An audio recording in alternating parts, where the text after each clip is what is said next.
affiliate itu kan dari eksternal, kita ngeluarin juga komisi ke mereka, ngeluarin produk sampel juga ke mereka. Sama bayar juga. Kan budgetnya besar. Akhirnya ya udah orang-orang dari luar ini kita datangkan aja ke dalam sistemnya kita sehingga jadi kita nggak bayar komisi, jadi produknya jadi dipakai dipinjam aja, kita nggak ngeluarin produk, akhirnya bisa kita kontrol soal cost-nya.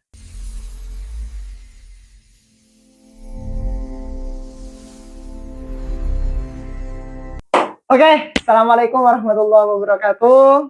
Selamat malam guys semuanya yang ada di rumah, yang ada di kontrakan. Semoga sehat selalu ya.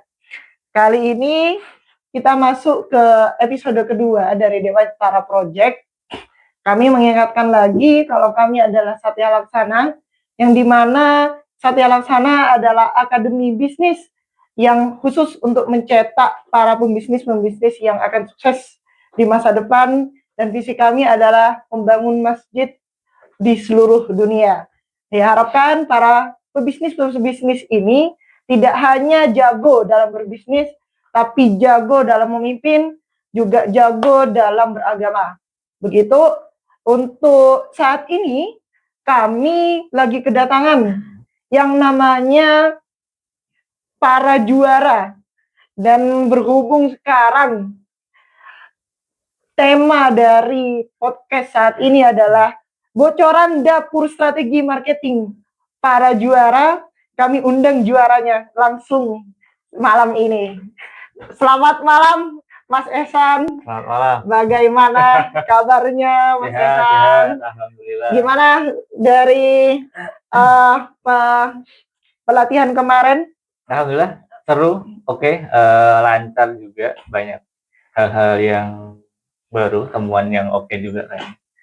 Gitu sih ya, seru banget sih. Orang-orangnya ketemu banyak aja? Hal, banyak pebisnis juga, banyak manajer marketing juga, bahkan dari macam-macam produk fashion, produk herbal juga ada, produk bahkan rokok juga ada. Wih, kan aneh ya. Kita marketing rokok nggak bisa masuk TV, nggak bisa sembarangan diiklanin. Challenging juga, akhirnya dapat insight dari mereka bahwa cara memasarkan produk atau marketing produk itu macam-macam. Yang strict itu ya, kayak gimana? Kayak judul tuh kan ada ini juga, walaupun strict juga kan. Betul. Bener sih emang ini. Yang nyetir siapa Mas? Nyetir apa? Nyetir mobil. Oh, udah pakai mobil. Udah naik kereta kemarin. Oh, jadi aman ya, gak capek ya? Kan dulu waktu itu yang nyetir Mas Ehsan, yang ikut ini Mas Ehsan di Jakarta. Tapi itu ada temennya waktu itu, nggak sendiri ya, jadi ya Jogja Jakarta masih oke lah kalau ada temennya, tapi kalau sendiri wah capek banget itu, susah. susah. Karena aku juga ikut tuh, jadi ya ada pengalaman lah, apalagi terakhir kan kemarin masih ada momen-momen yang lagi kerusuhan. Nah, akhirnya juga beberapa jadi khawatir juga nih kalau misalkan isu itu naik lagi, tapi ya alhamdulillahnya aman, kondusif, jadi ya nggak ada kekhawatiran. Akhirnya juga ikut pelatihan, ikut kelas, oke aja sih, aman terkendali. Makanan enak nggak? Enak. Iya, di reimburse perusahaan. Kalau nggak di reimburse susah ini. Makanya di warteg aja. Mungkin naik bus ke sana, terus nginepnya di Oyo bisa. Bener. Nginep di mana Mas tapi kemarin? Di hotel bintang 3 kayaknya. Iya, bintang 3. Enak banget. Aja istri tuh enak sebenarnya. Jangan, nanti yang lain pada iri yang pengen ikut. Nggak pengen pelatihannya, tapi pengen bulan madu. Gitu. Aduh, bulan madu 3 bulan. Seru sih. Ini nggak ada relasi bisnis nggak di sana? Ketemu nggak? Ada. Oh, iya. Ada. Sama siapa aja tuh? Kemarin kalau aku ada 4 dalam satu meja kita ada. Lupa nama bapaknya siapa. Antang atau siapa ya? Satu dia dari perusahaan alat-alat kesehatan.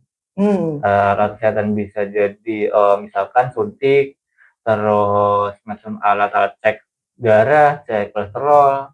Kemarin kalau dari insight-nya dia naik itu ketika pandemi, karena pandemi kan butuh suntikan banyak, dan suntikan itu kan sekali pakai Kali ketika pandemi COVID itu kan pertama banyak orang yang kena, akhirnya butuh dokternya nakes juga banyak yang perlu juga suntiknya, akhirnya alat-alat alat kesehatan itu juga lagi naik-naik banget di mereka.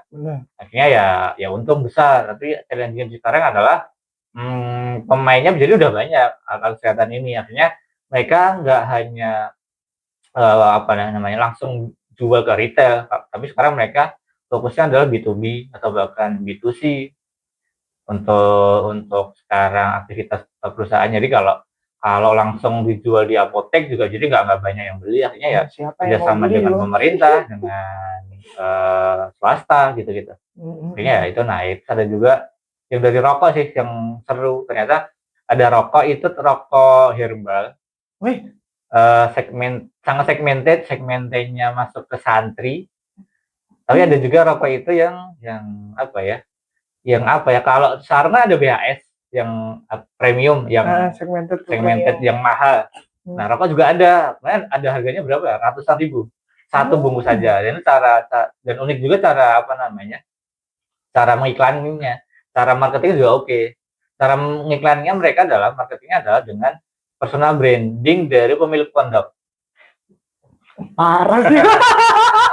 Jadi ya, seru juga ya. Jadi teman-teman bisa nyari sendiri lah. Bisa akhirnya temuan-temuan produk-produk cara mereka bermain itu nyari market juga ada cara sendiri loh ternyata. Jadi salah satu temuannya akhirnya adalah kayaknya produk itu kan pasti punya marketnya sendiri, punya pasarnya. Bahkan kalau pasarnya itu masih terlalu umum, masih terlalu broad, akhirnya ya jadi nggak ada orang yang akan pakai produk kita. Tapi kalau produk itu segmented masuk ke salah satu komunitas atau segmented orang tertentu, akhirnya jadi akan kemakan dengan sendirinya. Karena ya match, ya mereka ketemu antara komunitas dengan produk yang digunakan atau bahkan jasa. Menarik tuh rokok herbal tuh. Kan herbal itu biasanya kaitannya dengan bahan-bahan alam ya. Iya, bahan alam. Tapi kan kalau dari segi kesehatan kan enggak. Tapi kan ini herbal, nanya kayak juga cukup challenging dan seru juga cara nge-tweaknya. Kok bisa aja nemuin cara yang unik, padahal kalau dari kesehatan larangan jelas. Sama aja nggak sih? Seharusnya. Nggak tahu. Gak udah di komen. Aduh. Nanti ditelepon. Oke, Mas Esan, menarik banget itu tadi. Masya Allah, emang aku berharap pengen ikut sih kalau misalnya ini sih. Ya. Tapi aku malu-maluin Satya katanya. Nah, kalau setelahnya kamu udah oke lah, udah membanggakan parentku lah. Itu tagline-nya. Aduh, membanggakan parentku. Oke. Ini berhubungan katanya kita berada di segmen yang brand marketing para juara katanya. Okay. Kalau dari Mas Esan sendiri, aktivitas branding deh. Aktivitas branding itu apa sih sebenarnya? Ada yang bilang kalau branding itu logo, ada yang bilang branding itu diri atau apalah itu. Kalau dari Mas Esan sendiri gimana? Umumnya orang melihat brand itu hanya sebatas merek, hanya sebatas nama, hanya sebatas logo. Tapi sebenarnya brand itu bukan hanya sebatas itu. Brand adalah sebenarnya value atau ciri khas atau karakteristik keunikan dari sebuah brand, sebuah produk atau bahkan sebuah jasa. Misalkan Maksum, keunikan dia apa sih? Oh, dia orang Madura yang lucu, yang pintar, misalkan yang kritis. Ini adalah salah satu keunikan orang. Kenapa orang akhirnya mengenal Maksum, brandingnya itu sebagai kayak gitu. Beda halnya misalkan orang mengenal aku misalkan orangnya ganteng, orang Jawa, misalkan. Ya kan beda kan akhirnya orang mengenal diriku dengan Maksum. Nah, itu adalah salah satu keunikan juga. Dimana kalau misal itu dikontekstualkan dengan produk, ya kayaknya produk itu dikenal dengan orang seperti apa sih? Keunikan dari produk itu, value-nya apa? Terus akhirnya branding, bedanya apa sih? Branding itu dengan selling atau bahkan dengan marketing. Kan ada yang menganggap bahwa bisnis juga sama, nggak ada bedanya, tapi sebenarnya kan ada bedanya. Kalau selling itu fokusnya lebih ke jualan, marketing untuk menarik orang yang udah tahu untuk beli, kalau branding adalah mengenalkan value-nya kita, keunikan kita kepada orang lain. Dipisah atau disatuin itu? Terhubung satu dengan yang lainnya. Antara marketing dan branding? Dipisah. Tapi branding, marketing, dan selling itu terhubung satu dengan yang lainnya. Berarti kalau misal semuanya ini pengen aktivasi semuanya? Iya, betul. Begitu. Ataupun jadi kayak funneling lah.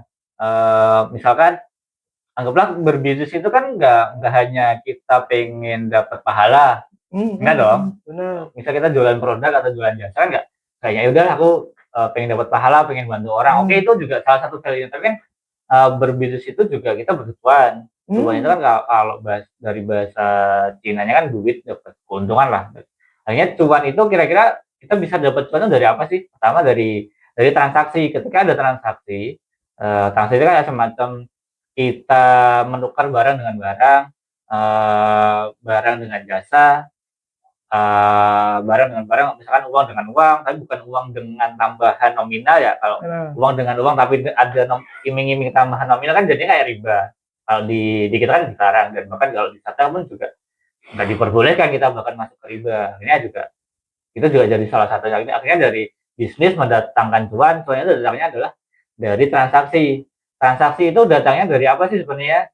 Kalau orang berani sampai menukar barangnya atau bahkan menukar duitnya dengan produk atau jasa. Transaksi itu datang ketika ada traffic. Traffic atau kata lainnya adalah atraksi, atau bukan traffic sih, atau apa ya? Kunjungan atau interaksi. Benar. Nah, kemudian traffic ini datang ketika apa sih? Ketika ada atraksi, ketika ada hal yang di luar kebiasaan umum, ataupun hal-hal yang unik sehingga orang traffic, sehingga orang ada kunjungan, sehingga orang ada interaksi ke hal tersebut. Misalkan aku kontekstualkan dengan orang jualan sate. Atraksinya apa sih? Atraksinya adalah asap yang baunya enak. Itu adalah atraksinya. Sehingga ada traffic, baunya enak nih, apa ya? Akhirnya orang nengok jadi pas lewat. Itu adalah trafficnya. Terus ketika ada traffic, ada transaksi, orang beli. Jadi ketika orang mencium, ada nengok, akhirnya nengok ke warungnya, itu namanya traffic. Ketika traffic, akhirnya ada transaksi itu pembelian, akhirnya dari pembelian, dari transaksi itu orang dapat duit. Itu kayak ya semacam funneling. Akhirnya kalau dikontekstualkan dengan yang di awal adalah branding, marketing, sama selling, ya berarti brandingnya itu adalah asapnya tadi. Asap dengan bau yang enak, dengan bau yang nggak menyengat asapnya, bukan bau yang bikin bajunya apa ya berasap gak enak, tapi memang beneran bau asap sate yang enak. Itu adalah brandingnya. Terus marketingnya itu adalah traffic, ada interaksi. Akhirnya nengok, akhirnya orang penasaran, bau apa sih sebenarnya, akhirnya nengok ke warungnya. Terus adalah selling itu adalah ya ketika transaksi jual beli itu. Kalau aku ibaratkan dengan tukang atau pedagang sate ya. Enak ya kalau pedagang sate, kalau kita mah ribet ya. Nah, berarti kalau di kita berarti kira-kira apa sih apa yang jadi atraksinya di kita, apa yang jadi trafficnya di kita, apa yang jadi transaksinya di kita. Jadi kan transaksi ya kita ngiklan, akhirnya orang beli produknya kita. Berarti trafficnya apa sih? Berarti iklan awareness, iklan branding. Nah, itu yang apa? Harus dibedah kan sama anak Satya. Ayo belajar kalian. Nah, itu Mas. Nah, kalau misal gini, kita tetap di penjual sate ya. Oke. Nah, kan biasanya kalau misal kita mau melihat suatu brandingan kita atau suatu aktivitas branding itu berhasil apa enggak kan harus diukur toh. Nah, cara untuk mengukur aktivitas branding tuh apa sih yang dia bisa dipakai alat ukurnya?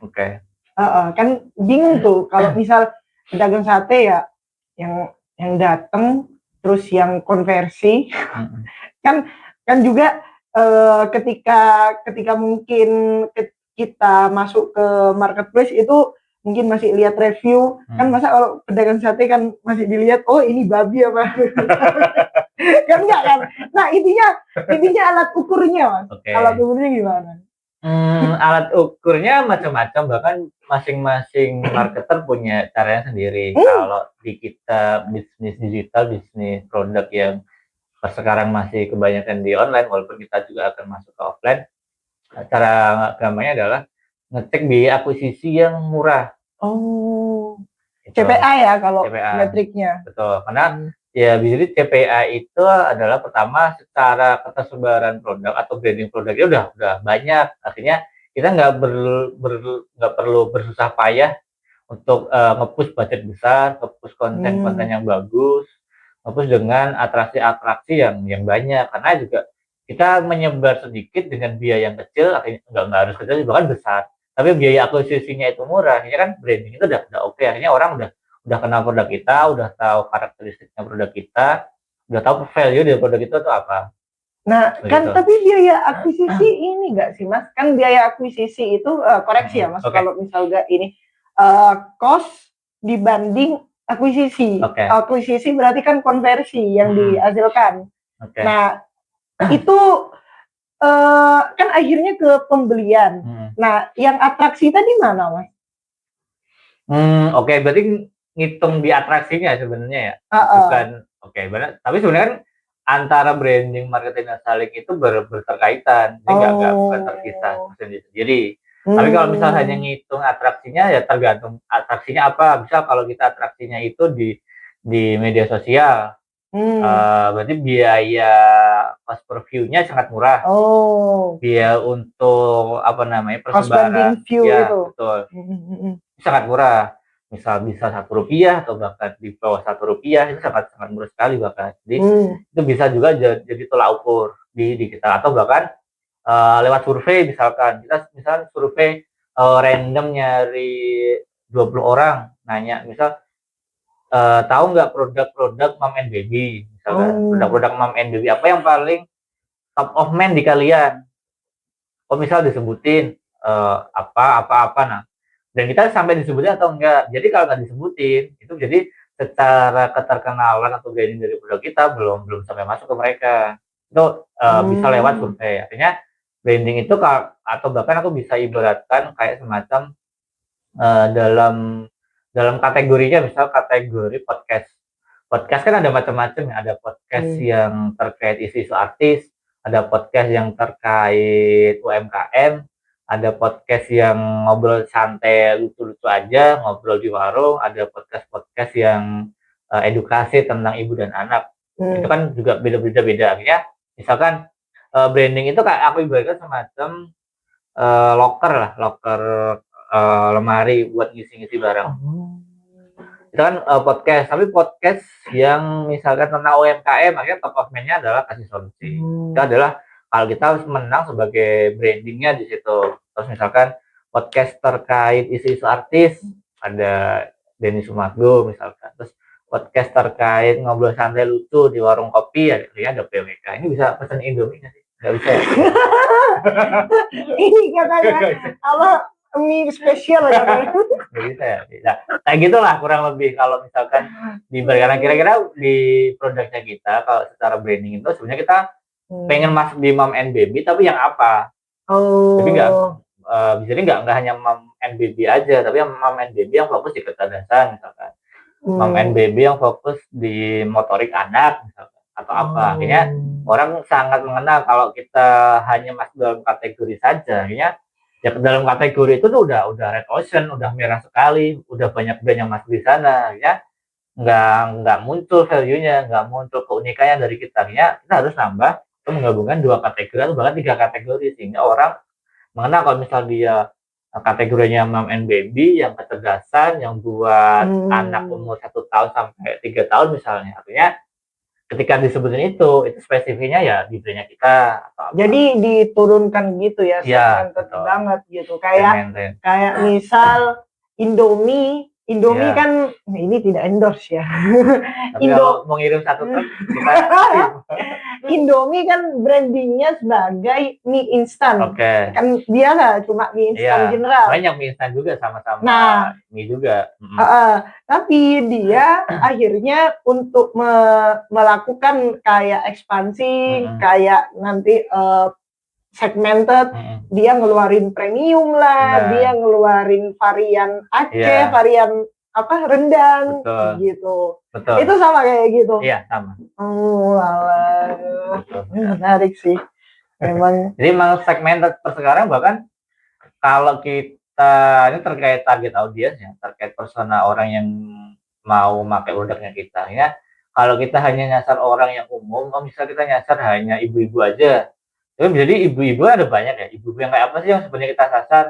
Misalkan ibu-ibu yang tinggal di perkotaan, yang punya anak satu, yang ibu rumah tangga, bukan ibu pekerja, misalkan kan bahasa yang disampaikan atau bahasa sehari-harinya juga berbeda. Akhirnya apa yang akan kita sampaikan ketika atraksi juga harusnya menyesuaikan dengan kosakata dari ibu tadi, sehingga ya orang itu akan, oh ini relate banget nih dengan aku, dari bahasanya masuk, dari obrol-obrolnya masuk, aktivitasnya juga masuk, akhirnya dekat dengan brandnya itu. Tapi kalau hanya ngobrol terkait ibu, sebagai atraksi hanya ibu aja, ibu-ibu ya kan ya umum, jadi brand-brand lain juga ngomongnya hal yang sama, akhirnya nggak terlalu dekat antara brandnya kita dengan mereka. Itu sih benar sih. Nah, kan kadang kalau misal cuma branding doang, nggak ada kan, duitnya, atau gimana? Kan nggak ada selling. soalnya fenomena sekarang tuh menarik, Mas. Ya, gimana tuh? Kalau aku lihat di TikTok itu, kalau aku lihat di TikTok tuh brandingnya promo. Kan dulu branding beda banget ya di TV. Oh, entah Indomie, seleraku. Nah, itu kan merakyat banget kan untuk pembahasannya, key message-nya itu pesan yang mau disampaikan brand ke konsumen itu kan merakyat banget. Nah, kalau sekarang tuh merakyatnya banting harga, pabrik tutup. Iya, dijual 1.000-an. Aduh, nah Kak, Mas itu menilai fenomena itu gimana sih? Apa emang itu masuk marketingnya mereka atau ini fenomena yang lucu aja, aku kepikiran aja sih. Sekarang bahkan kebanyakan branding itu masuk ke media sosial, karena ya tanpa dipungkiri pun bahkan ya kita anak muda, Gen Z, milenial, atau bahkan sekarang masuk ke kampung-kampung, ke pedesaan, ibu-ibu, bapak-bapak yang umurnya misal 40 atau 50 itu juga masuk ke medsos. Mereka bisa jadi punya TikTok, bisa jadi mereka main Facebook juga, bisa jadi bahkan mereka juga main snack video. Artinya keterjangkauan ketika nge-branding kalau hanya lewat TV, apalagi TV sekarang peminatnya udah sangat berturun ya. Ada beberapa TV yang juga udah mulai bangkrut, udah tutup, nggak produksi lagi. Ini kan itu juga salah satu temuan juga bahwa ya sebagai pemilik produk atau ownernya atau yang punya brand besar, akhirnya mereka harusnya bermain di medsos, harus bermain di mana media-media itu banyak dimainkan atau digunakan sebagai customernya. Akhirnya kalau semuanya bermain di medsos, bermain di sosial media, kan sangat penuh ya pemain di sana. Jadi sangat merah, sangat red ocean. Nah, kan perlu cara-cara khusus branding yang berbeda biar nggak hanya sekedar promo, biar nggak hanya sekedar selling terus, nggak hanya sekedar nyari duit. Bahkan kalau sekarang banyak konten-konten atau bahkan akun-akun official brand itu udah nggak nggak jualan lagi, bahkan udah nggak nge-branding. Karena cobalah kita misal di IG misalkan brand-brand besar kan jarang sekali mereka bikin postingan yang paling event ya promo, jarang bikin postingan yang flash sale gitu. Seringnya adalah konten-konten interaksi, konten-konten atraksi, konten-konten awareness, konten-konten yang mendatangkan ya kedekatan brand itu dengan penggunanya, bukan konten-konten yang promo. Ya itu juga salah satu cara biar produk itu masih relate, masih dekat dengan mereka. Akhirnya kan beberapa temuan juga kalau misalkan sekarang teman-teman juga lihat di TikTok seringnya temuannya kayak misalkan Prima Jasa, tahu nggak?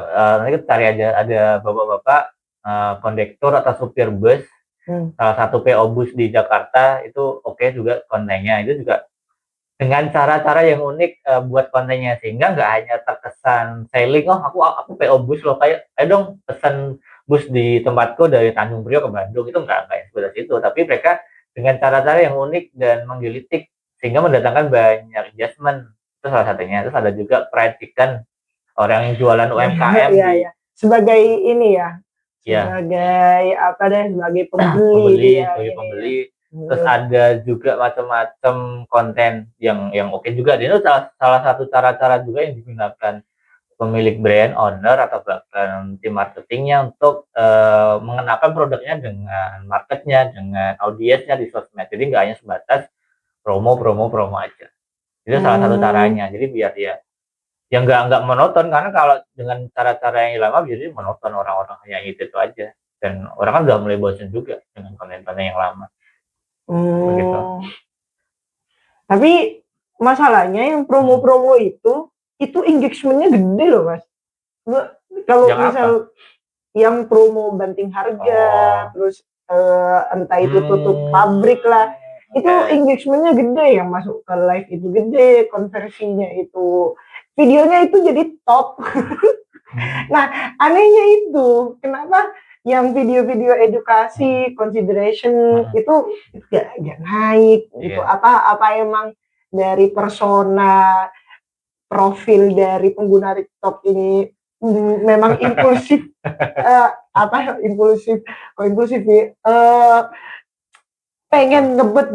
ngebet banget buat beli-beli. Hmm. Apa emang begitu atau gimana? Tapi kan sebenarnya yang kamu sampaikan adalah bukan konten-konten promo yang lama-lama kan, konten promo yang dengan cara yang berbeda. Misal Benar, gudang tutup, pabrik tutup, itu benar, salah benar. satu cara unik juga dipakai orang. Terus ada juga konten yang narik tali, konten Oh, kreatornya, terus benar, benar. pakai mobil tapi Ah, ternyata ah, ah. talinya putus. Itu juga Mm-mm. salah satu cara juga yang dipakai orang. Nemu duit, terus tiba-tiba diajak salaman, diantarin ke depan toko, itu juga salah satu cara juga. Nemu duit yang ini diinjek Iya, gitu. diinjak. Terus ada HP jatuh dari jembatan, tiba-tiba setelah diambil orang masuk ke toko, masuk Benar. roda, itu juga salah satu cara yang berbeda yang dilakukan orang. Tapi kalau cara itu diduplikat banyak orang, akhirnya jadi monoton. Akhirnya kita perlu cari cara lagi yang Hmm. baru lagi, dengan hanya udah rame, udah banyak orang pakai, terus kita ikutan Mm-mm. ikut konten yang sama, jangan, nggak bisa. Akhirnya kita cari cara lain lah biar ya orang menganggapnya itu nggak monoton, dan ada ketertarikan lah setidaknya dari kontennya kita, sehingga nanti akhirnya adalah ujungnya ada di selling jual. Nah katanya brand itu harus konsisten, Oke, pesannya harus konsisten. betul. Tapi kata Mas katanya harus harus Yang apa? cari, enggak, Mm-mm. maksudnya cara brandingnya atau bikin Mm-mm. videonya, cara marketingnya itu harus cari yang baru. Mm-mm. Nah, untuk menghubungkan konsisten sama baru Oke. ini gimana sih? Pembuatan konten yang baru-baru ini sebenarnya bukan konten yang menghilangkan guideline brandnya, brand guideline-nya, tapi masih ada Oh, brand guideline-nya. Misal masih menggunakan tone warna yang sama, dengan warna apa hmm, namanya, huruf yang sama, masih menggunakan beberapa ciri khas dari brand itu, tapi bukan menghilangkannya. Tapi ya yang berbeda adalah cara-cara kontennya ada yang lebih unik, misalkan hook-nya yang berbeda, dengan call to action yang berbeda, tapi dengan kaidah-kaidah yang masih sama dari brand guideline. Jadi nggak, akhirnya orang ketika melihat konten itu tuh masih, oh ini tuh konten dari brand ini. Tapi mereka tuh tetap melihat karena kontennya oke, kontennya unik, kontennya lucu. Begitu. kalau misal Mas lihat Mm-mm. konten-konten yang emang itu khusus Mm-mm. buat jangka panjang, Oke. konten ini bisa dipakai long term. Mm-mm. Nah, itu konten-konten seperti apa sih? Di zaman sekarang jujur aja susah konten yang dia long term ya, bahkan long term untuk penggunaan awareness, penggunaan sales itu juga kan kadang juga Oh, ada masanya juga kan, konten winning di teman-teman sales, teman-teman ADT expert. benar, benar, benar. Jadi ya emang di zaman sekarang kayak emang susah, apalagi dengan kondisi perkontenan itu juga orang-orang semakin unik buat kontennya. Ya susah aja, tapi ya Tapi akhirnya dengan cara-cara yang baru, dengan identitas yang masih sama, dengan value yang terus-menerus dikeluarin, ya harapannya mereka masih engage, masih dekat dengan brand-nya, akhirnya masih ada penjualan, masih ada engagement-nya gitu-gitu. Dari pengalaman Mas pernah nggak bikin konten yang menurut Mas terbaik deh?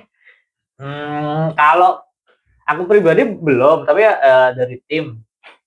Waktu itu pernah handle Vita Bumi ketika masih tim-tim yang kecil. Tuh sempat sampai berapa? Secara ketercapaian views saja ya, sampai jutaan. Organik. Kontennya itu adalah konten ada ibu-ibu lari, nangis, bawa produk, nyesel. Kenapa sih aku belinya langsung dari toko, nggak aku beli waktu live, padahal beli waktu live itu lebih murah, bahkan harganya bisa setengahnya, dapat gratis ongkir. Akhirnya interaksinya banyak, banyak yang komen, oh iya ya, aku udah keburu beli juga nih, ternyata di Love lebih murah. Alhamdulillah aku dapat dari harga dari Love sekian gitu. Dan itu juga salah satu capaian juga sih, akhirnya wah oke juga ya, karena itu salah satu temuan juga bahwa orang itu sebenarnya pembeli ketika ada banyak pembeli produk yang kita. Tapi dari sekian banyak pembeli kan jalurnya ada banyak, bisa jadi dari CS, bisa jadi langsung beli di toko, bisa jadi beli di live. Ternyata beli di live itu orang-orang dapat harga lebih murah. Ternyata kita nemu keunikan, nemu isu pain point-nya adalah ketika beli langsung nggak lewat live itu harganya lebih mahal. Ya udah, itu yang kita angkat isunya sehingga jadi pain point. Bahkan nggak hanya terkait produk itu, bahkan di produk lain juga beberapa juga muncul juga, oh benar juga ya, ternyata kenapa nggak beli dari live. Bahkan ketika double date, oh lebih murah lagi, padahal kok aku nggak beli dari live. Ya harganya naik, banyak orang yang lihat, banyak yang kalau itu kan sales kayaknya ya, masuk ke sales. Kalau yang branding, tapi kayak awareness, kayak paneling atas itu consideration, kayak edukasi ke konsumen itu bagaimana? Apanya, bagaimana apa ya? Pembuatan kontennya atau pengalaman atau? Iya, pengalaman adakah yang pernah naik? Oke. Kalau pribadi atau tim mungkin belum sampai yang viewsnya jutaan. Sekarang belum, tapi kalau yang ribuan ada beberapa. Dan beberapa ini pun juga belum bahkan bisa dikatakan oke dan bagus atau bahkan FYP, karena ya bisa jadi ini masih masih testing dan ya masih bisa dikatakan masih wajar apa segitu. Tapi angka wajar di atas rata-rata biasanya. Tapi ya nggak sampai gede banget biasa, nggak, interaksinya juga gede juga. Sekarang belum. Tapi yang sedang kita develop sekarang adalah, kalau tren sekarang adalah konten UGC dan IGC. User generate content sama employee generate content. Gimana tuh, apa tuh user generate content sama user generate content? Lebih fokusnya adalah konten langsung dari pengguna produk, di mana mereka mengontenin atau bahkan buat video soal soal produknya, penggunaannya, testimoninya setelah menggunakan. Akhirnya kan orang terinfluence sehingga jadi penasaran, apa sih yang produk yang digunakan, kok bagus, testimoninya banyak, interaksinya, akhirnya mendatangkan sales. Itu salah satunya. Terus kemudian employee generate sales, itu adalah konten-konten dari teman-teman karyawan di mana dia bekerja dalam brand itu. Kalau teman-teman sekarang lihat yang sedang naik juga adalah salah satunya konten anak magang yang tiap dia pulang diminta bikin pantun. Nanti cari aja. Ada juga itu salah satu IGC-nya, employee generate content. Terus ada juga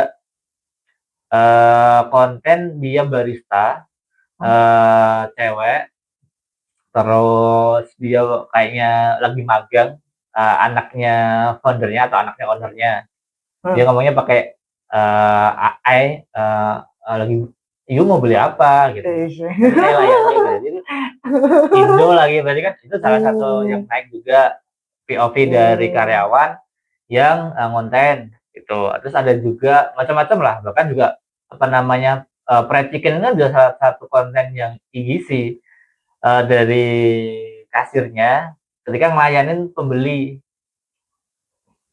Walaupun secara saya kan nggak langsung, oh aku ada ayam enak harganya sekian kan. Kadang konten itu kan konten POV dari karyawannya. yang ngejual produk, ya mau beli apa Kak, mau beli ayam yang apa, yang dada, oh oke, ini harganya. Dan jika akhirnya kan konten-konten yang langsung relate, karena konten IGC ini lebih lebih spesifik, akhirnya orang itu nemu keunikan atau bahkan orang lebih relatable dengan mereka karena ya dekat. Karena kalau hanya sebatas konten edukasi yang umum atau konten yang promo kan ya umumnya orang juga bikin kayak gitu juga gitu. Itu salah satu juga yang sedang kita develop. Tapi ya aku lihat ini sih Mas, Kenapa? itu kalau misal ya apa aku yang belum nemu idenya. Kalau misal kita terus ingin relate sama engagement dari orang-orang, sama interaksi dari orang-orang, perhatian dari orang-orang itu gimana? Itu kan harus minimal ngepuasin lah. Kan orang buka TikTok kan pengen entertainment, bukan cuma pengen share kan, bukan cuma pengen beli-beli gitu. Nah, masalahnya adalah ya produk kita itu kan produk yang emang menonjolin khasiat marketing 1.0. produk khasiat nih, bahasanya di situ aja. Nah, aku tuh jadi pas tim kecil juga, aku nggak mau ngasih brief ke konten kreatorku apa ya. aduh nggak ini jadinya. Apa-apa yang kita bikin soal produk kita itu para audiens itu nggak tertarik sama kayak anggaplah aku bikin vlog soal my daily activity gitu.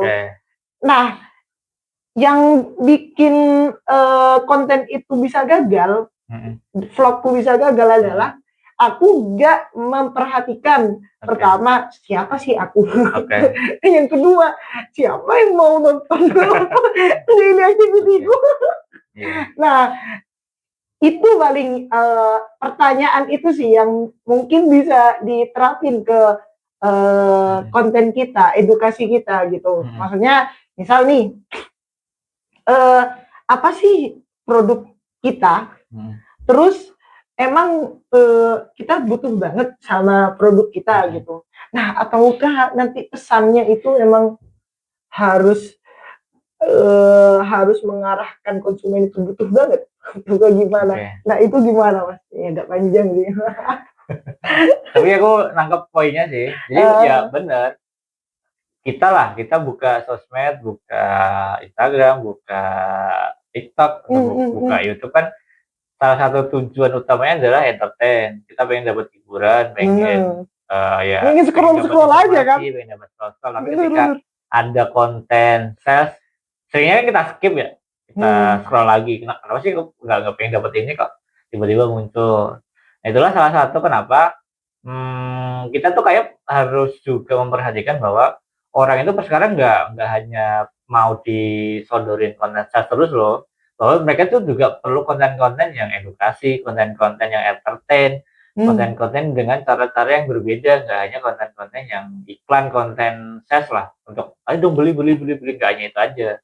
Itu mereka juga perlu itu, dan pertimbangannya itu pun seharusnya juga jadi khusus juga ya di kita, bahwa kita juga perlu dengan ide-ide yang baru juga, dengan hal yang sama. Bahkan kalau teman-teman cek juga di TikTok, kalau sekarang tuh lagi naik konten cuci Majapahit. Gimana tuh cuci Majapahit? Ada sebuah brand besar sabun cuci yang serbuk sedang bikin campaign itu tadi secara campaign adalah konten mencuci dengan cara Majapahit cukup 2.000 per kilo. Nah, nanti mereka akan disediakan ember, ada airnya, ada gosokannya, papan penggosokan, sama sabunnya itu dari brand.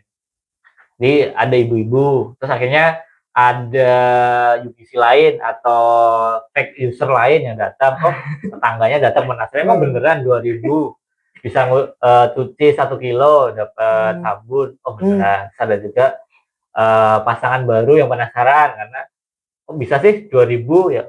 Pas lah, kita masih ini masih belum rame, kita nyobain, terus akhirnya dia juga ada teman-temannya atau tetangga-tetangganya yang ikut datang juga, akhirnya rame kontennya itu, akhirnya secara campaign itu besar, tapi nggak harus langsung ada salesnya. Besar tuh artinya apa? Besar, views-nya besar, viral, views-nya jutaan, akhirnya interaksinya juga gede. Itu sukses berarti campaign-nya sukses. Campaign-nya sukses, banyak orang tahu. Dan ada keselip, brandnya Rinso kalau nggak salah, lupa. Yang cair atau serbuk ya, lupa. Nanti ada juga, nanti cek aja di TikTok. Kita lagi naik juga. Dan itu juga cara-cara yang unik. Mereka secara awareness pasti besar banget, karena beberapa yang aku cek views-nya itu jutaan. Banyak orang atau fake user, bahkan sebenarnya aku cek fake user itu salah satu UGC 2.0. UGC yang bukan sebenarnya UGC. Kalau UGC yang sebenarnya UGC itu 1.0. Mereka yang beneran pengguna, mereka nginfluence orang untuk beli produknya, ya kayak affiliate lah. Tapi kalau yang UGC 2.0 ini adalah fake user. User yang dibuat-buat untuk membesarkan campaign-nya itu. Bisa jadi dari tetangganya tadi, bisa jadi dari pasangan muda tadi, bisa jadi dari teman-temannya ibunya yang jual. Gitu. Itu salah satu caranya yang digunakan, sehingga views-nya besar, jutaan, interaksinya juga besar, keselip brand-nya muncul. Hanya jadi objektif utamanya bukan sales, objektif utamanya adalah awareness, viral. Pokoknya brand itu ketampil di situ. Ketampil. Akhirnya kan orang beberapa kali notice, oh iya bener murah, karena sabunnya sasetan, cair, atau yang serbuk, yang 2.000-an, 3.000-an kan ada juga. Akhirnya brand juga ikut keangkat. Itu salah satu cara yang digunakan brand-brand besar. Atau misalkan kalau kamu nemu juga dulu ketika Cimori yang Mibit, nggak tahu. Bentar Mas. Nah, itu gimana caranya pembeli ngebedain berarti? Ngebedain yang apa? 1.0 sama, jadi kan ada katanya Mas nih, aku summary dikit. Itu UGC 1.0, user generate 1.0, itu adalah emang customer yang bikin review produk. Yang 2.0 adalah customer dengan fake. Tapi fake customernya, fake user. Nah, itu cara ngebedainnya gimana kita sebagai pembeli? Atau Mas ngeliat celah nggak di situ? Tinggal buka aja, misal kita nemu konten yang dalam satu campaign yang sama, misalkan kita klik ada beberapa konten yang banyak, kita udah klik aja salah satu, nanti dicek dalam dalam profilnya, biasanya konten yang dibuat tuh mirip-mirip. Mirip-mirip. Seringnya adalah konten yang bikin orang penasaran. Misalkan tetangganya tadi yang pengen penasaran dan pengen nyobain cuci Majapahit. Beneran nih ada cuci Majapahit, terus tiba-tiba hilang. Ya kan orang bikin penasaran, emang iya ada ya? Coba dong masuk part 2. Masuk dong part 2, pengen penasaran beneran ada atau enggak. Terus ada lagi fake user yang lain, masuk beneran bayar 2.000 bawa baju kotor. Ternyata beneran ada ember, ada papan penggosokan. Saya penasaran lagi. Kayaknya jadi konten-konten yang dibuat tuh mirip-mirip. Kali kita buka akunnya. Terus nama-namanya nama-nama yang aneh usernya. Nama username-nya biasanya misalkan apa ya? Butterfly, honey atau apa yang aneh-aneh, ada angkanya gitu. Itu biasanya yang aneh, nama-nama aneh. Itu temuannya sih, dan tren 2025 ini lagi banyak yang kayak gitu. Karena dengan munculnya affiliate di TikTok, bahkan juga akhirnya Shopee juga ke-trigger, akhirnya mereka juga ada Shopee Video yang ada keranjang kuningnya. Itu kan salah satu menunjukkan bahwa market UGC 1.0 itu gede, bahkan bisa mengenerate sales yang gede dari sebuah perusahaan. Bahkan kan di kita salah satu faktor terbesar sales itu datang kan juga dari affiliate. Affiliate salah satu UGC juga, UGC 1.0. Nah, akhirnya agensi-agensi marketing, agensi-agensi sosmed itu melihat peluang, wah ini kok affiliate atau konten-konten UGC itu naik ya, udahlah kita buat fake aja biar orang juga tertarik, karena kita melihat konten dari brand atau kita melihat konten dari UGC dan itu menarik, ada ciri khasnya, kan lebih suka melihat konten-konten yang dari UGC, konten-konten affiliate orang-orang umum, bukan orang dari brandnya kan. Apalagi kalau dari data itu secara ketertarikan atau bahkan secara engagement itu bahkan 2 kalinya dari konten brand dengan konten UGC. Nah, menarik tuh soal data ya, soal bicara data ya, Mas. Kan kalau aku lihat data nih di kita semua di ADV itu biasanya kalau 3 kontribusi utama itu di produk, di live, sama di affiliate. Itu 30% tuh biasanya. Nah, yang akun resmi kalian kita evaluasikan direksi. Ya. Biar direksi lain juga tahu. Nggak hanya divisinya kita aja. Yang akun brand kita sendiri itu mencapai 5% itu udah bagus kontribusi. Iya. Mencapai 5% udah bagus. Terus juga kalau misal hari-harian tuh mesti turun lah. Kalau misalnya sekarang kan GMV Max semuanya pakai AI, semuanya algoritma yang nentuin otomatis semua. Itu aku lihat yang nggak ditayangkan dari kita kan nggak ditayangkan, yang nggak ditayangkan dari konten kita itu banyak. Setiap periode tuh naik. Penurunannya naik kan? Penurunannya yang naik. Iya, yang tidak ditayangkan naik. Bukan omsetnya tuh. Benar. Jadi kan yang tidak ditayangkan ini adalah konten yang emang dinilai oleh algoritma ini nggak bisa ngasilin konversi atau mungkin atraksi yang banyak, engagement yang banyak gitu. Nah, kalau dari Mas sendiri, kita berbenahnya dari mana sih? Emang apa kita emang harus jor-joran di UGC, di affiliate, ataukah di brand ini kita sebenarnya nggak usah gede-gede atau mungkin ditinggalin aja sekalian gitu? Kalau bisa, bahkan kalau sekarang sebenarnya di kita bahwa UGC atau affiliate itu kan eksternal ya, yang nggak bisa kita pegang terus menerus. Misalkan kita lagi target profit besar misalnya, ini kan kita nggak bisa nge-push eksternal karena ya mereka bukan orang yang beneran kita pegang. Mereka jadi ada kesibukan lain, misalnya ngurus anaknya, ngurus rumah tangga, ngurus yang lain, dan kita nggak bisa nge-push dong bikin video yang banyak biar charge-nya juga naik. Dan itu juga susah juga kan di mereka. Ya mungkin bisa, tapi kan secara persentase nggak bisa gede untuk kita beneran handle dan generate sales yang gede. Akhirnya ya kita nyari titik tengahnya adalah ya UGC atau affiliate itu kita lihat sendiri dari internal. Gitu. Akhirnya ya itu bisa kita handle, bisa kita pegangin, bisa kita pengen nge-push. Berarti ya apa sih yang bisa faktor bisa nge-pushnya, berarti jumlah video diperbanyak, tapi yang dari internal dengan seolah-olah dia UGC. Bahkan kalau teman-teman juga melihat sekarang entah di LinkedIn atau bahkan di Green atau bahkan di platform-platform cari kerja, itu sudah banyak brand-brand besar nyari atau hiring posisi UGC creators. Oh, itu yang pebisnis tadi.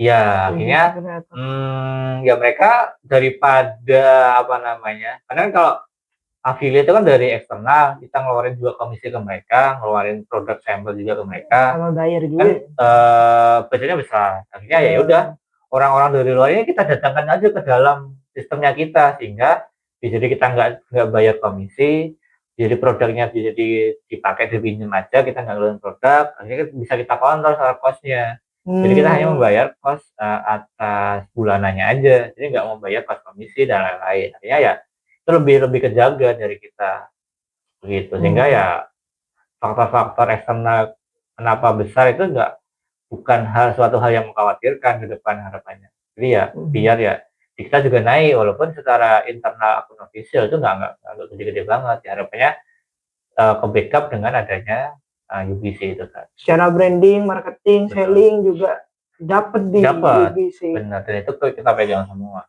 Bahkan UGC yang dari Employee Generated Content. Gitu. Berarti kita harus emang hire UGC kreator ya.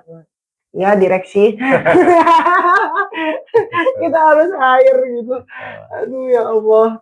Aku tuh ngelihat tren sekarang memang lebih ini sih Mas, ketika ngelihat misal nih mau beli-beli di TikTok itu ya, misal nemu punya affiliate atau punya influencer itu kayak tertarik gitu. Tapi kamu belinya cekotnya di akunnya affiliate atau akun official? Nah, itu kebiasaanku adalah lihat live. Biasanya kalau live itu kan biasanya murah. Nah, atau lihat langsung di live-nya affiliate-nya atau live-nya affiliate dong. Live-nya affiliate. Terus kamu cekotnya di live-nya affiliate atau live-nya brand? Bandingin. Bener. Seringnya live affiliate. Kalau aku misal nemu konten bagus nih dari affiliate, aku lihat produknya, aku cekotnya di akun brand. Aku cekotnya di akun brand. Berarti tanpa langsung tapi affiliate akhirnya itu ngebawa traffic ke brand. Iya, tapi akhirnya aku nggak bagi-bagi profit ke affiliate karena mereka nggak dapat komisi. Bener sih. Tapi kalau affiliate tuh lebih bagus Mas, soal harganya mereka, atau bukan cuma harganya, tapi produk knowledge-nya mereka. Kan kalau misal brand cuma, tapi affiliate yang bener ya, affiliate yang bener. Aku biasanya kan nggak beli susu, nggak beli madu khasiat kan, nggak beli itu. Biasanya beli baju gitu, beli celana atau beli sepatu. Nah itu kan live-nya affiliate kan langsung dicoba, dibantu. Ini kita tahu. Nah ini kita tahu kan, kalau di brand kan cuman diputar-putar doang. Bener, dibaca komennya kan banyak lagi di brand. Jadi itu sih preferku gitu. Benar. Juga salah satu poin kenapa affiliate atau UGC ini oke dan mengenerate sales tinggi juga. Gitu ya, seru-seru. Emang gitu ya sekarang ya untuk branding, marketing itu sekarang UGC semua akhirnya berpindah ke UGC. Karena ya lebih natural, lebih orisinil, lebih dekat dengan penggunanya. Kenapa itu bisa terjadi Mas? Apakah karena kita udah capek dibohongin? Atau gimana? Enggak sih. Karena aku lihat jadi customer per sekarang itu mereka butuh bukti produk ini beneran bagus atau enggak. Nah, cara melihatnya adalah ya dari affiliate, dari pengguna yang sebenarnya udah menggunakan, bukan dari brand. Kalau brandnya udah tahu lah kita, atau bahkan banyak orang udah tahu, pasti akan mengunggulkan produknya. Nah, kalau dia pengguna yang sebenarnya pengguna, ini kan juga akan ada real testimoni, beneran bagus, beneran dilihatin produknya bagus atau enggak. Akhirnya kita percaya dari testimoni itu. Jadi kayak mode zaman dulu. Betul. Tapi kita pakai video. Sekarang. Wah, pakai rating, pakai review gitu. Nah, kalau ke depan Mas, kan aku juga sering ya. Kalau beli baju, beli sepatu sih kemarin. Aku tuh kena video AI. Bagus banget sepatunya ini. Langsung beli. Mantap. Karena aku lihat di kontennya itu bagus, kelihatan bagus. Terus aku cek kan di akunnya. Setelah aku cek juga di produknya, itu reviewnya bagus. Nah, menurutku AI ini nanti bakal jadi disrupsi juga bagi disrupsi itu maksudnya gimana ya? Nyalip UGC trennya. Nah, itu menurut Mas gimana? Iya, benar sekali sih. Karena kalau sekarang, kalau kata orang-orang marketers itu kita udah masuk ke 5.0. Kalau 1.0 kan kebanyakan fokusnya di produk, 2.0 fokus di khasiat, lebih ke customer-nya, 3.0 lebih ke interaksi, komunitas, kelompok-kelompok, 4.0 ke teknologi, keterkaitan dengan antara offline dan online, 5.0 lebih ke AI, lebih ke apa ya, teknologi dan human. Itu 1.0 sampai 5.0 itu penggunaan dari teknologinya atau gimana sih? Proses apa ya, brandingnya. Proses brandingnya. Dalam Misalkan brandingnya 1.0 dulu ketika orang beli gelas misalkan ya udah, yang penting pabrik produksi gelas terus menerus, entah itu ada orang yang beli atau enggak, pokoknya produksi, karena ya fokusnya hanya di produk. Tapi kalau 2.0, gelas ini bagus loh, bisa digunakan ketika musim dingin, bisa buat minuman hangat, kayaknya fokus di manfaatnya, orang beli anti pecah gitu. Gitu-gitu. Bahkan kalau sekarang ya 5.0 lebih ke AI. Nah, kalau AI gimana? Aku bingung tuh. Dan juga produk kita kan pakai AI. Gimana ya? Iya, betul. Apa emang cuma gaya-gayaan marketing aja itu? Enggak. Kan katanya Kotler gak sih? Kotler yang bikin gak sih? Philip Kotler tuh. Ini gaya-gayaan Philip Kotler doang gitu. Aku baca ini. Kemarin sempat kunjungan juga ke museumnya Philip Kotler. Oh iya? Ya, yang aku lupa di gedung apa ya. Itu sempat kunjungan. Itu museum apa ya? Kecil gitu. Ya oke sih, ada beberapa desain juga 1.0 sampai 5.0 gitu-gitu dijelasin juga. Terus kalau kaitannya dengan pertanyaannya tadi, AI itu sebenarnya gimana sih ke depan ya? Ya kita sebagai orang yang melek teknologi harusnya kita juga bukan menutup diri. Kalau kata Pak Wapres kan ya, jangan mengenai hal baru terutama AI, bahkan anak-anak sekolah diminta belajar AI, diminta belajar ChatGPT, tapi juga jangan terlalu AI banget lah. Jadi masih ada nalarnya, masih ada humanity-nya, masih ada sisi-sisi kemanusiaannya. Itu yang harus dipegang juga. Jadi ya kita ya harus update juga dengan fitur-fitur AI baru, AI yang sekarang kan macam-macam ya, entah terkait copywriting, terkait apa namanya, editing video, editing gambar. Jadi just fitur doang kan? Iya. Tapi soal dari ide dan tetap dari kita, tetap dari kita. manusia. Soalnya tuh banyak ya, tidak usah disebutkan ya. Bahkan sebenarnya AI itu bagus juga ketika promptingnya juga oke. Kalau kita ngepromnya nggak oke kan ya munculnya ya hanya sebatas itu aja. Jadi orang ketika ngeprom dengan cara yang jelek ya pasti hasilnya sama juga, orang-orang akan mendapatkan hal yang sama. Tapi ketika prompting itu oke, akhirnya muncul hasilnya kan bagus. Nah, prompting yang oke kan hasil dari manusia yang bagus juga. Kalau manusia yang nggak bisa ngeprompting, idenya nggak ada ya sama aja kayak manusia pada umumnya. Tuh dengerin, belajar ya. Belajar sama. Terus dia bikin video-video AI. Subscribe YouTube-nya Madudis. Sekali promosi. Nah, terakhir nih Mas. Apa tuh? Nah, nasihat nih buat anak-anak praktisi di Satya itu apa sih? Suruh belajar kayak atau gimana kayak biar ini 3 poin juga gak kayak Mas Yogi? Sembarang deh. Apa ya? Caranya adalah kita jangan hanya bisa atau ahli atau expert dalam satu bidang aja, satu keahlian aja. Karena ketika keahlian itu atau bidang yang kita kuasai itu sangat expert, jadi ke depan udah nggak relevan. Jadi akan mati. Misalkan dulu copywriting. Kita hanya bisa nge-copywriting manual, tapi ketika ada AI kita nggak bisa nge-prompting, akhirnya ide-idenya kita jadi hanya sebatas ide-ide lama. Jadi ketika kita bisa nge-prompting, bisa copywriting juga, akhirnya kan ketemu bidang yang lain yang menjadi hasilnya lebih bagus lagi dari sebelumnya.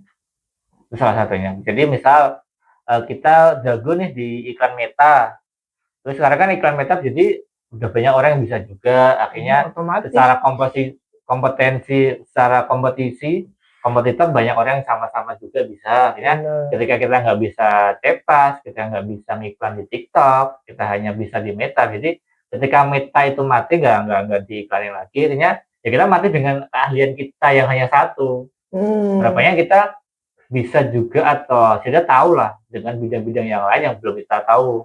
Jadi mulai belajar dulu dan tahu. Jadi biar ketika hal yang kita kuasai yang sekarang itu udah nggak relevan atau nggak bisa digunakan, kita masih ada keahlian lain yang bisa bermanfaat, bisa kita update lagi. Bener sih. Kan brand, marketing, selling, Ya. semuanya kan UBC semuanya. Terus sekarang ada AI, jadi kan Betul. harus banyak skill ya yang harus dikuasai. Betul. Dengar teman-teman, itu ya harus banyak skill. Nah, itu aja teman-teman. Sekian dari kami. Terima kasih Mas Ihsan atas ininya. Keren. Itu aja teman-teman. Terima kasih sudah mendengarkan kami. Juga sudah hadir Mas Ihsan di malam ini. Terima kasih. See you guys.